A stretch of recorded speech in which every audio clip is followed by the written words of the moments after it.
there's always talk about the Hall of Fame, and some people don't think the writers should vote for the Hall of Fame and it should be players. I'm not in that camp, okay? I'm not in the camp that players should vote for the Hall of Fame because there's too much jealousy and there's too much, like, you have skin in the game. You can't be objective. We saw it when the NBA gave players a chance to vote for the All-Star game, right? And 150 or 120 players didn't vote for LeBron James. Now, come on. It's an exhibition. He's one of the greatest players who ever played the game, and 120 players did not vote for him. So that's why I don't believe players should vote for the Hall of Fame. But I will say this, and I'm a voting member of the Baseball Hall of Fame. Yeah, that's why you don't want players to do it, because that takes the responsibility out of your hand. I just don't think players could. I don't have any skin in the game. I'm not. Do you think players would put Barry Bonds in? No, because you know what happened?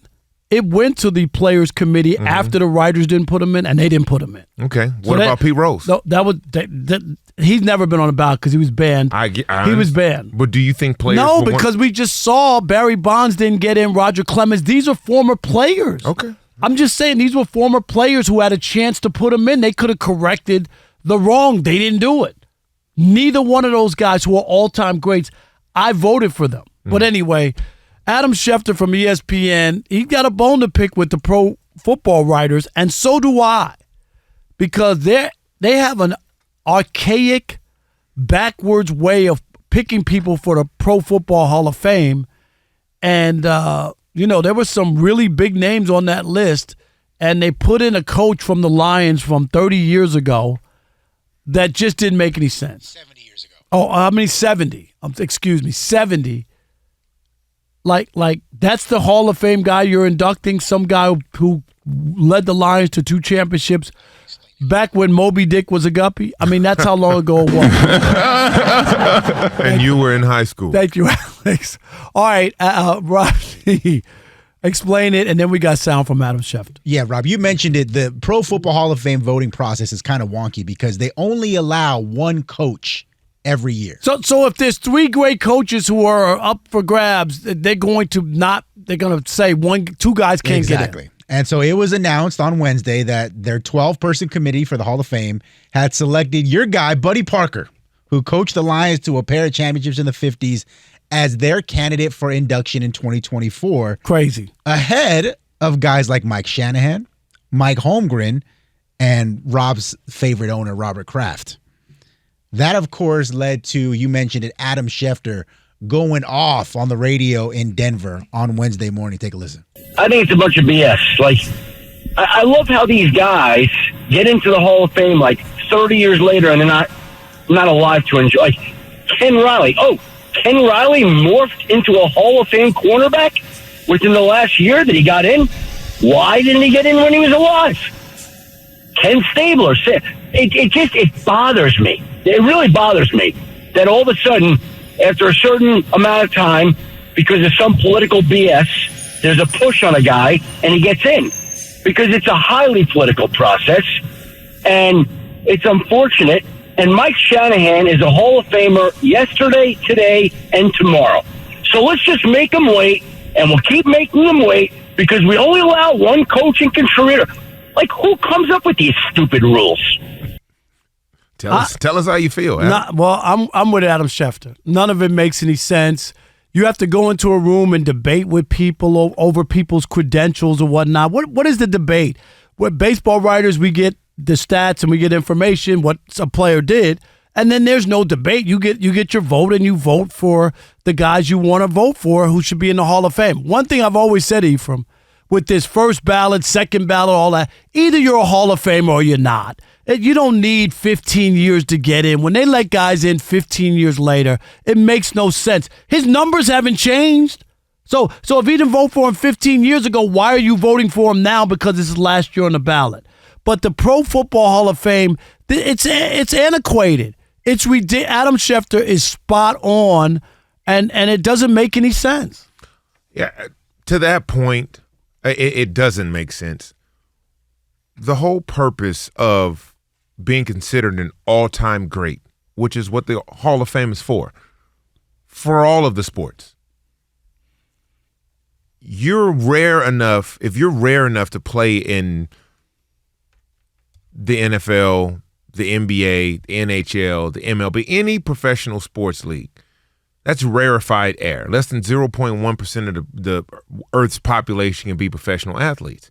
Now, by chance and hard work and dedication, if you're even blessed with the opportunity to be greater than that great accomplishment of being one of the all-time greats of the all-time greats, then I believe as soon as you get in, you should be eligible.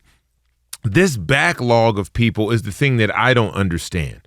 So how many people are accepted into the NFL Hall of Fame every year? Well, they have a lot. I mean, right? Every year, right? Every class. You mean right? It's 5, right? What is it? It's 5 go in every year. Is that all? I remember years where it's been more than that, I thought. I don't know what the exact number is because it shouldn't be based on any particular number. It should not be. All right, how many guys get in?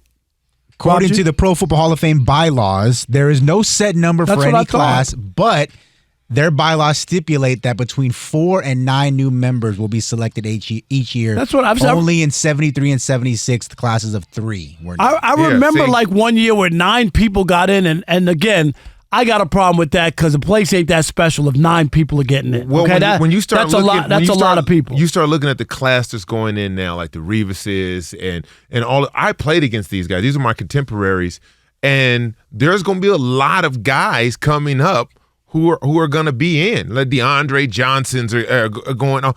All of these guys who played in the era that I played in are going to go in. So my whole thing is, we shouldn't be reaching back 30, 70 years, excuse me.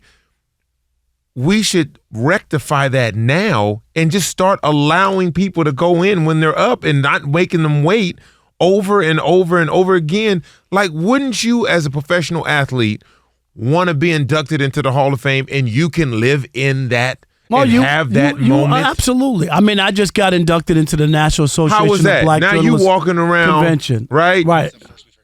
All right, so you got the jacket. You got a brand on your arm now. You got a hat on. I got a hat though, but the NABJ, it was fabulous. I mean, like for real, and I feel different.